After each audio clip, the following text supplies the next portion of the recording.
Hello guys, again you are welcome to my channel Literature Classes. This is Abhilasha. I have completed MPhil and PG in English and I also have qualified UGC NET exam.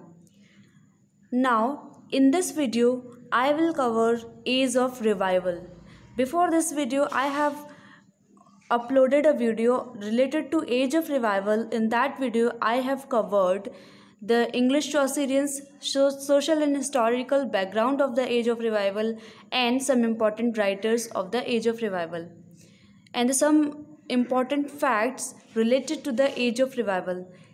In today's video, I will cover the rest part of the Age of Revival, like Scottish Chaucerians, New Court poets of the Age of Revival, and some other important writers and their works. So, without doing a further delay, let's move on to right into the topic. So guys, this Age of Revival survives from 1400 to 1550. I told you that there were two groups of writers, Scottish Chaucerians and English Chaucerians. In previous video, I have discussed English Chaucerians in detail. The very first Scottish Chaucerian is James I of Scotland. James I of Scotland was born in 1394 and died in 1437. James I of Scotland was a king and he was also a poet. His most famous work was the King's Square. The King's Square was known as the King's Book. This King's was published in 1435. This King's Book was written by James I when he was in imprisonment. When he was in prison, that time he wrote the King's Book, which was published in Rhyme Royal, and this was a love poem. In this love poem, James I revealed about a woman whom he had seen in the prison, but he has not revealed anything about his courtship to that woman or anything. He was released from jail after the death of Henry V of Scotland. After his death, he was released and he was married. He was died in 1437. The next important Scottish Chaucerian was Robert Henryson. Robert Henryson's date of birth is 1460 and DOD is 1500. He is one of Scotland's major medieval makers or poetic makers, along with William Dunbar and Sir Gavin Douglas. So, why he was called medieval makers or poetic makers? Because his poetry was down to earth. The approach of his poetry was down to earth. Major works of Robert Henryson, like the Testament of Cresside, Orpheus and Eurydice, Robin and Macon. This Testament of Cresside was divided into three basic parts, and this poem was written in 616 lines. The basic and the important three parts of this poem are prologue, tale and epilogue. In this prologue, Henryson described about his description that when he started reading Chaucer's Troilus and Cresside. This is the description of the prologue. After that, he decided to write a tale. That is the whole tale is described in the tale. After that, the epilogue. In the tale, he described about the betrayal of Cresside. He has Cresside has criticized Venus and Cupid. That's why she was cursed. That's why she was cursed and was forced to live a life of beggar. So that's why she begs for alms. One day she had been seen or she meets Troilus, and there she laments for her infidelity. She laments for her infidelity and offers her body to toads and worms. So this was the tale, and this is the brief description of the Testament of Crusade. At the end of the poem, Testament of Crusade Crusade died, but in Chaucer's Troilus and Crusade does not died. So this was the Testament of Crusade. Actually, this poem, the Testament of Crusade, is the follow-on of Chaucer. Chaucer wrote Troilus and Crusade, and Robert Henryson wrote Testament of Crusade. So after that, the next important writer came, that is William Dunbar. William Dunbar is called Chaucer of Scotland. He survived from 1459 to 1520. The most famous works of William Dunbar are The Golden Targe, Lament for Makers, Satire on Edinburgh, and the General Satire. The Golden Targe. This Golden Targe is a dream vision poem, and his Lament for Makers was an elegy. There are two satires written by William Dunbar. These are Satire on Edinburgh and the General Satire. Guys, the Golden Targe was a dream vision poem, and in this dream vision poem, he described this victory. He celebrates the victory of love over the shield of reason, over the golden shield of reason. This Lament for Makers was an elegy dedicated to Chaucer, John Gower, and John Lydgate. The next important writer of this Age of Revival is Gavin Douglas. He was also a Scottish Chaucerian. The date of birth and death of Gavin Douglas is 1474 to 1522. So this Gavin Douglas was a poet, bishop, and also a translator. He is best known for his translation Virgil's Aeneid. He has translated Virgil's Aeneid, Book 12th. He also wrote The Palace of Honor. The Palace of Honor was dedicated to James IV. This Virgil's Aeneid was translated by Gavin Douglas, and he wrote this poem in a decasyllabic rhyming couplet and divided in several books. He also wrote a poem, Conscience. Next, there are two new court poets of the Age of Revival. There are two new court poets, Thomas Wit and Henry Howard. These are very important writers of the Age of Revival. Thomas Wit was called as the pioneer of English poetry. He was born in 1503, and it was he who has introduced sonnet in English. He went to Italy, and there he translated Petrarchan's sonnets. His famous sonnet, Whose List to Hunt. He wrote The Court of Venus, and certain psalms.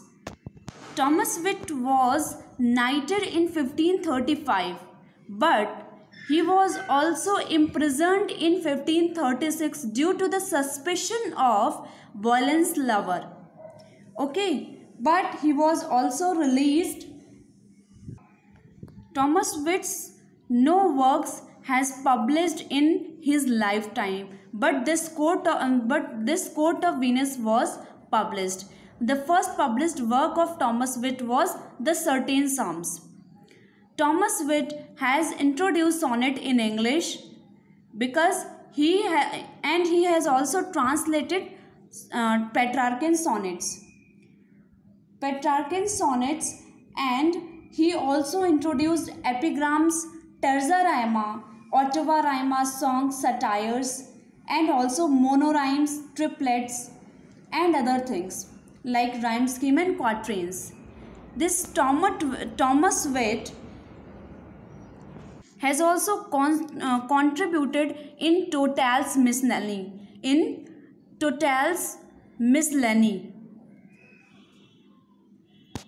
This was the title of Songs and Sonnets, which was written by two writers,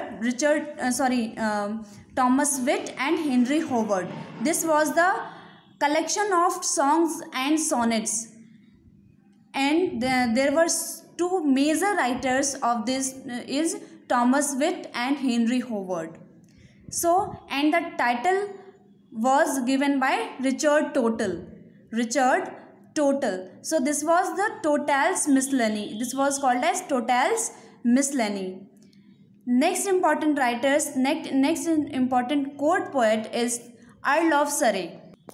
Earl of Surrey, 1517 to 1547. 1517 to 1547. He was born in Hudson, Hertfordshire.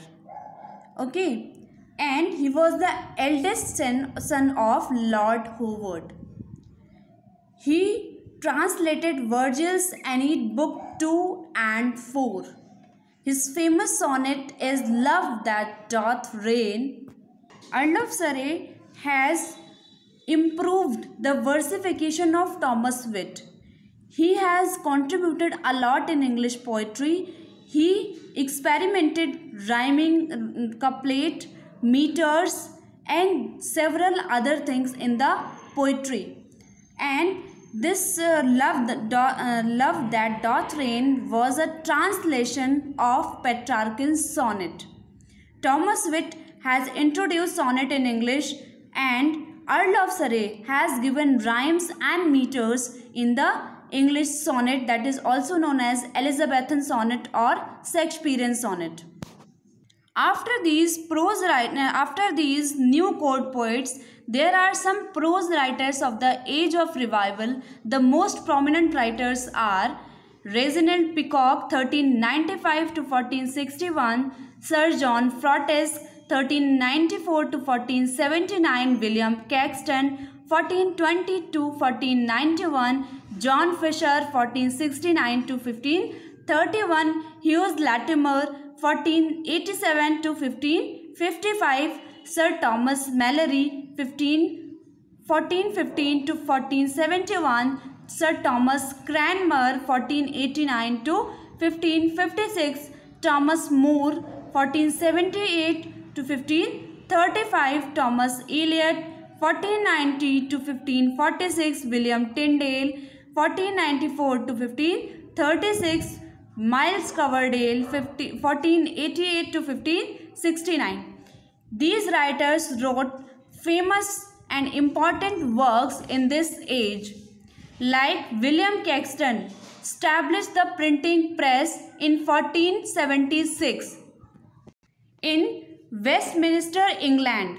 This printing press was established in Westminster, England, and in this printing press, William Caxton published the famous important English work that is known as Dictes and Sayings of the Philosophers in 1477. He has also published the Canterbury Tales, Maudie Arthur by Thomas Malory, the Book of the Knight in the Tower. These were very early poems published in the printing press established by William Caxton.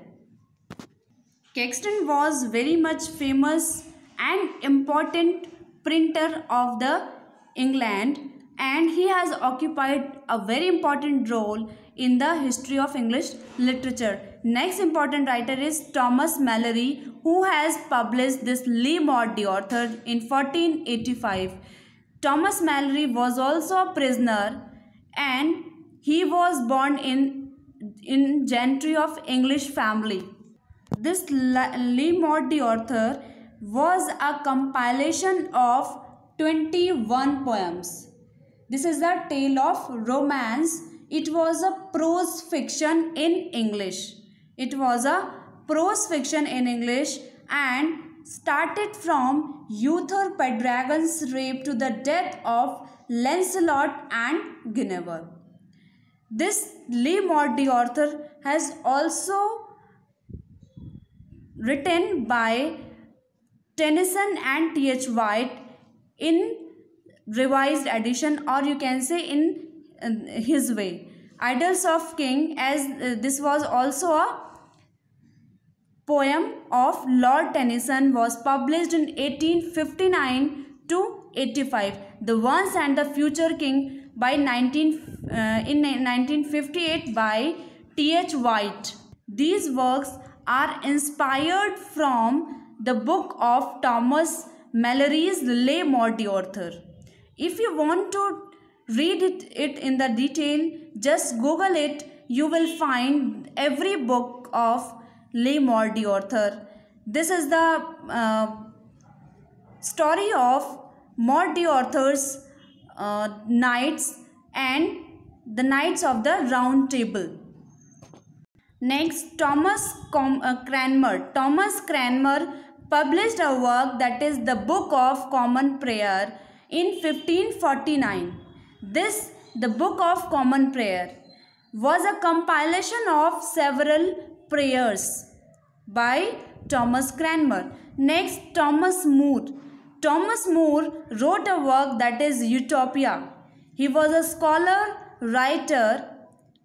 He wrote this Utopia in 1516 and it was translated in English in 1551. It was published in English in 1551. This Utopia means good place. This Utopia means a good place.